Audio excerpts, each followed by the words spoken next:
guys, so magluluto na naman ako ng barbecue guys. So maglalagay lang muna ako ng charcoal kasi para at least makaluto na tayo. So medyo makulimlim tayo ngayon guys. So hopefully na hindi tayo maulanan kagaya ng pagluto ko ng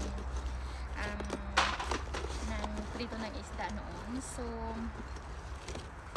tara guys, samahan niyo ako.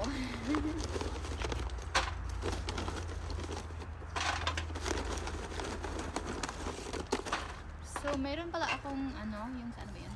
So, meron akong ganito. Yung para, tawag yun, yung parang siyang, lighter siya. So, diba? Madali lang siya, guys. Ganyan lang siya kadali.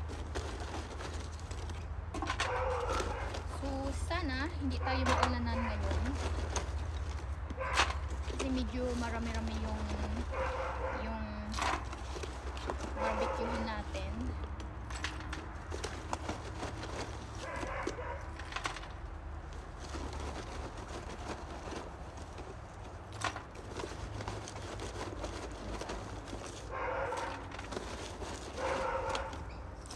So, ilagay ko lang siya dito para at least ikalat ko na lang siya mamaya kasi hindi enough yung yung pang lighter ko.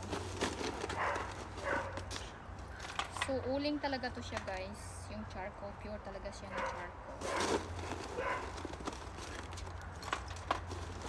Masarap kasi yung luto ng charcoal kasi parang malinamnam siya. Okay na guys, umuusok-usok na. So hayaan, umusin na lang kaya natin. Kasi konti lang naman.